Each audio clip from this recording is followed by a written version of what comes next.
All right, class, welcome back. We're going to finish 9.7, and I want you to turn to page 374.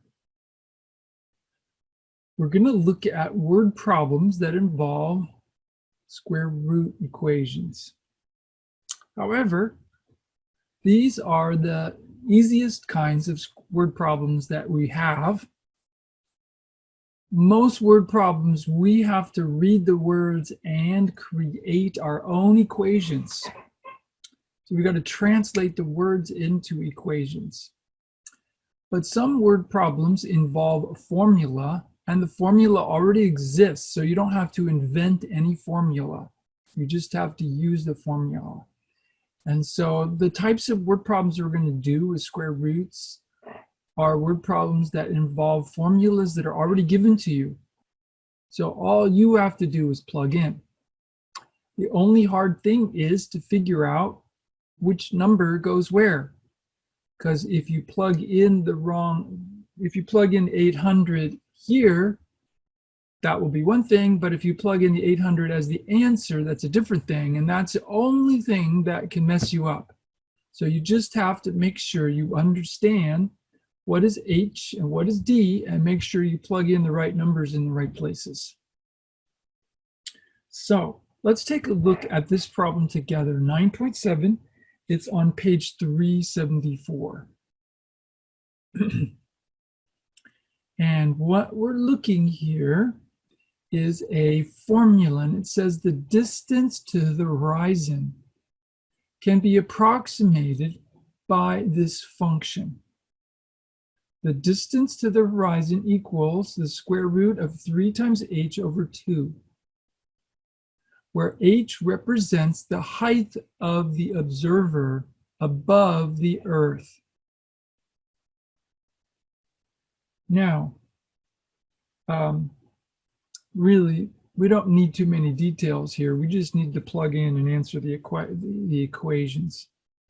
But I like to explain things, so I'm going to explain things here.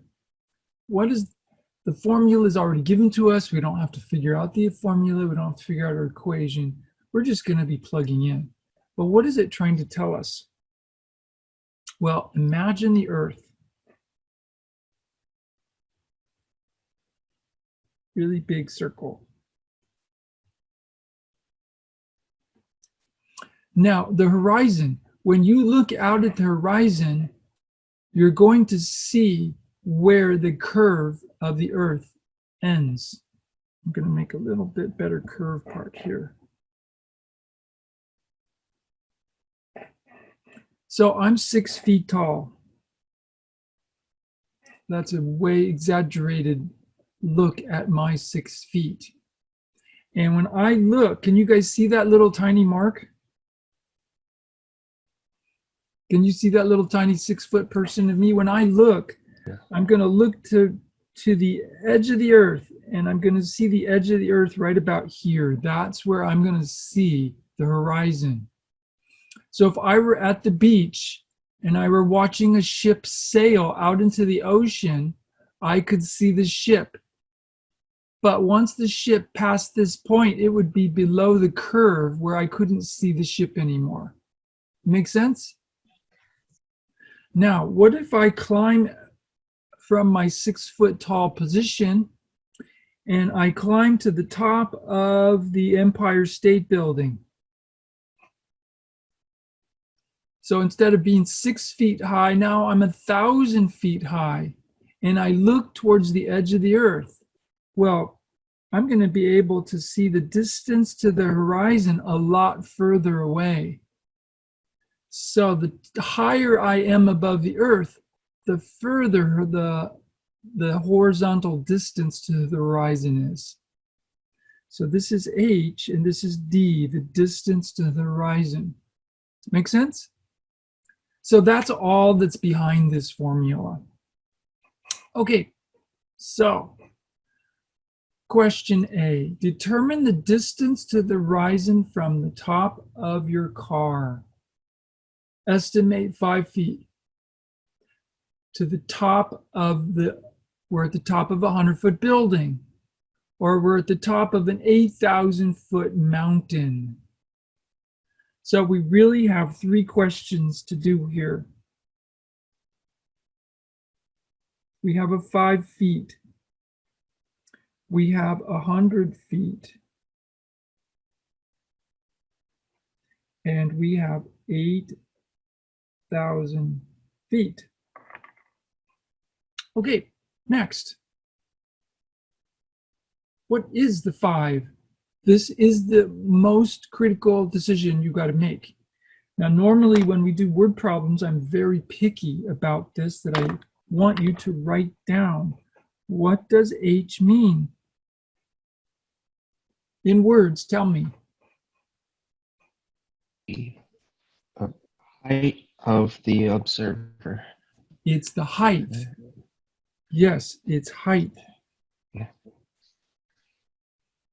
And it does happen to be in feet, but it's how high we are above the earth. What does the D mean? Or I'm using D for short. The function V of H, what does that mean? The distance the observer can see. Right, the distance we can see, or the distance to the horizon,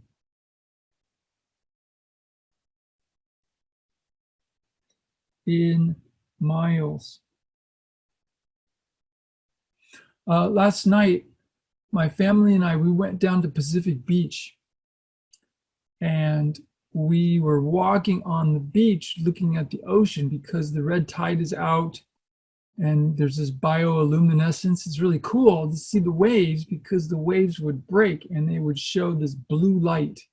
It's pretty cool to see. But when we were sitting on the beach and walking on the beach, we didn't have very good height, so we couldn't really see a lot. And then we went upstairs from Pacific Beach, and you know, if you've been to Pacific Beach, there's a little cliff. It's about 40 feet high. And then we're up on the street, and we could see the waves a lot better, and we could see the bioluminescence a lot better because we were at a higher height. Just a little side story there. Okay, so they're asking us to determine the distance with this being our 5 feet. So your only decision is, when I plug in the 5, do I plug it in here or do I plug it in here? Where does the 5 go? 5 would represent the H. Exactly. If I do this problem, I'm going to get the wrong answer because I'm saying 5 miles. The distance is in miles. This 5 is plugged into the wrong place. All right, so let's plug it into the right place. The distance of 5 is the distance of 5 feet is going to be the square root of 3 times the 5 over 2. I think for emphasis, change the color. I plugged in the 5 right there. The rest is calculator. We're just going to let the calculator do the math.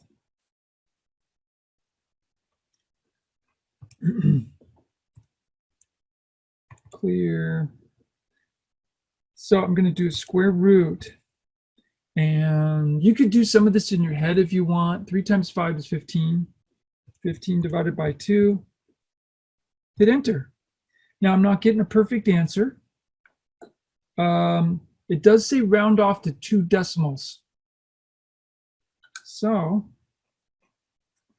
my 2 decimals are going to be 2 point what?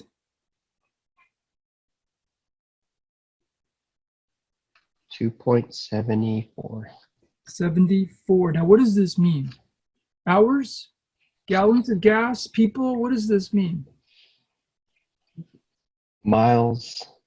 The distance to the horizon. So,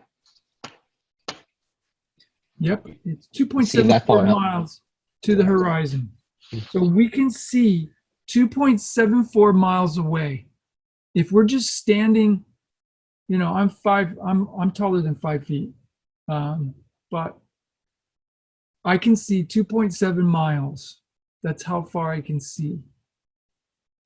Now we're going to do the problem again. What is the 100? 100 is h. So we're doing t of 100, and we're plugging in 100 feet. So we're going to do a square root 3 times over 2, and we're going to plug in 100. And the rest is calculator work. Now I'm going to do a little bit in my head. 3 times 100 is 300. And actually 300 divided by 2 is 150. But if you didn't think that far, you just type in 300 divided by 2, hit enter, and I get 12.25. What does that mean? Well, if we're on a building and it's 100 feet tall, we can see 12.25 miles to the horizon.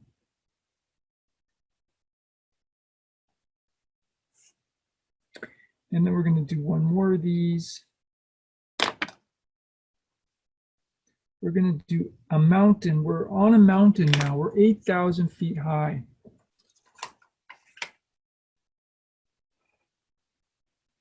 Well, that is the square root of 3 times 8,000 divided by 2. Now, you might be able to do some of that mental math, because 8,000 divided by 2 is 4,000. 4,000 times 3 is 12,000, and that way you don't have to type in so much. So I do the square root of 12,000. But if you wanted to, you know, do not do the mental math. Just use a lot of parentheses for your fractions. Top of the fraction is the 3 and the 8,000, so I've got a parenthesis for the whole top. 3 times 8,000. Close the parentheses. So the top part, oh, you can't see, I'm sorry. There's the top part of the fraction, 3 times 8,000, in parentheses, and then I'm going to divide by 2, and I have to make sure I'm still under the square root, and I am, and I hit enter, and I get 109.55 miles. So if we go up to an 8,000 foot mountain, we can see 109 miles away to the horizon.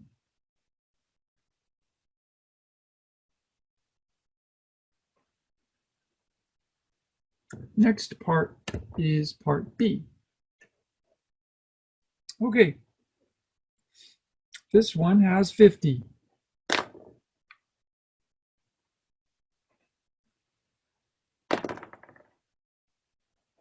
D of h equals the square root of 3h over 2, and I've got 50. Multiple choice. Where does the 50 go? A or B? B. Correct.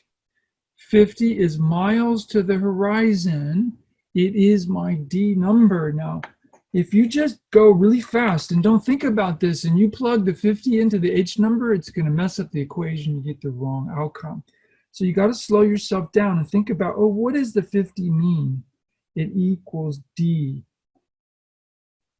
And so that means we have to find the H. H is unknown. Okay, so I'm going to plug in the 50. How are we going to get our H answer? We need to get h by itself, and Yeah. we have that big square root in the way. So we need. I want to attack that first. So Very good. we're gonna square that, or we're gonna put it to the power of 2. Exactly. Get rid of that. Square it. Mhm. Mhm. Square it is fine. Power 2 is fine. That's what we got to do. That square root is in the way. Mhm. Exactly the way you said it. The only way to get rid of the square root, it's isolated, but we got to get rid of it. So we're going to do a second power on both sides. Now you have to do 50 times 50. You can Times do it 5 in is your 25. calculator, or if you can do it, 25. yeah, it's going to be 2,500. 2,500. Now, How do I get h by itself?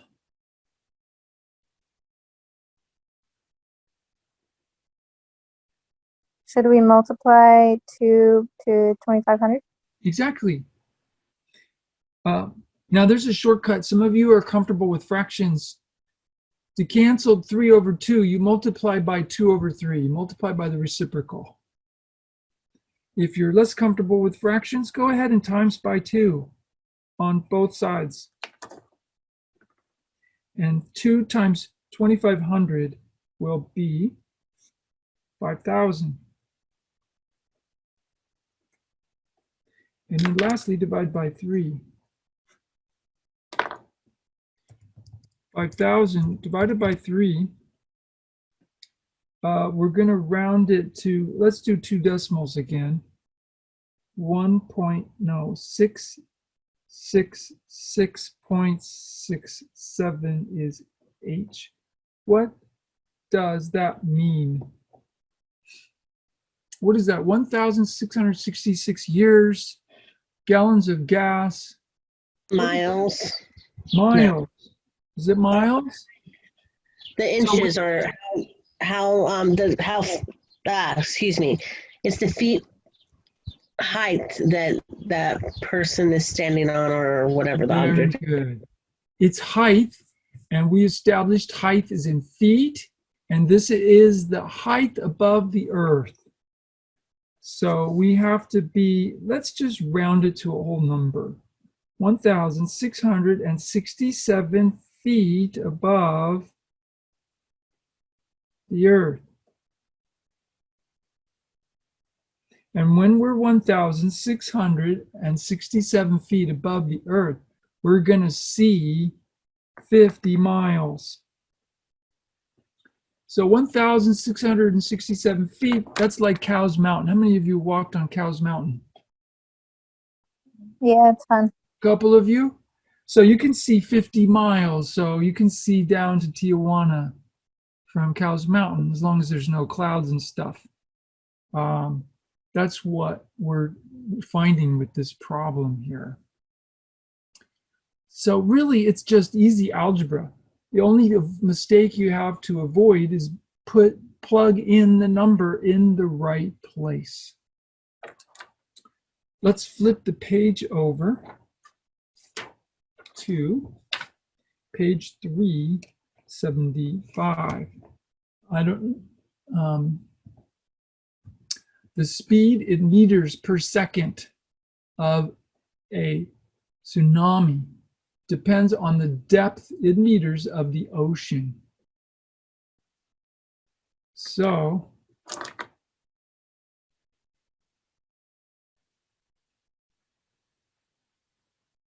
here's the ocean. And if there's an earthquake or something, that earthquake is going to cause a force, and that force is going to create a wave.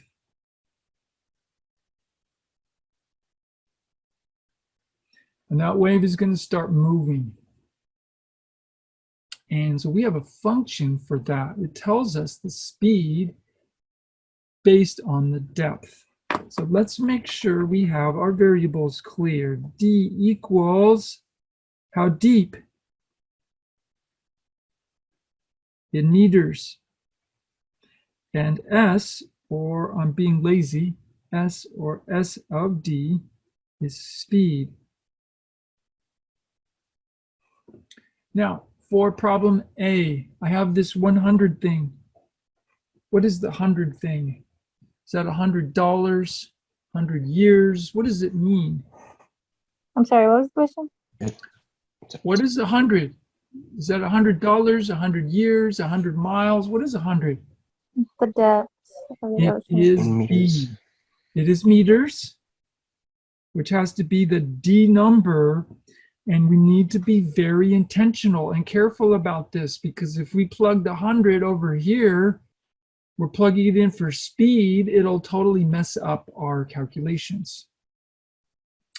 So I'm going to plug in, and what I need to find then is find S. If I know D, I'm finding S. So S of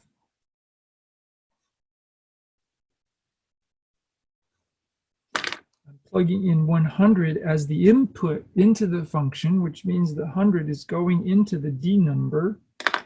And so that will be the square root of 100 times 9.8 will be 980. And now I'm going to use my calculator.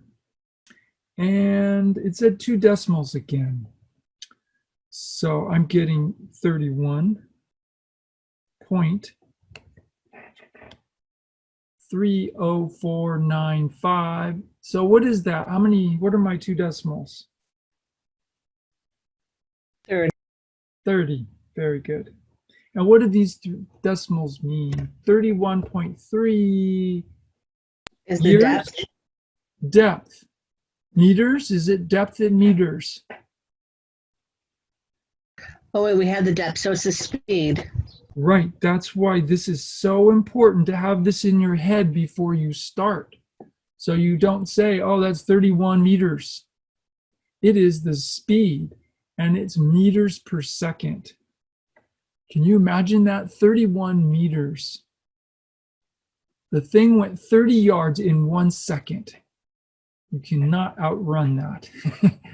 30 yards in a second. That's coming fast. Okay, let's do problem B. We've got the definitions from the first problem. D equals depth, S equals speed. And in problem B, I have this number, it's 100. Oh, so do I just plug it in and do the same problem again? What does 100 mean? And Talking this about, one, sorry, This one is meters per second. This is my speed. So what are we supposed to find? How deep? The question is D. D equals the unknown. So really concentrate on that step. Get that clear because that tells you what to plug in where. So when I do the formula,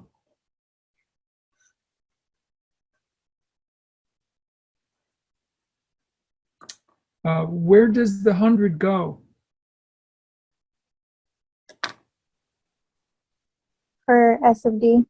Exactly, the 100 is the answer for speed. So I'm plugging in the 100 on the outside. How do we solve? Very similar to the previous problem. That square root is in the way. I need D by itself. I'm going to square both sides. 100 times 100 is going to have 4 zeros. 10,000. The square root squared is just 9.8 times D. Divide by 9.8 on both sides. I'm going to use the calculator. Divided by 9.8. And I get this answer here. 102 point, not point, 1020.41. What does that mean?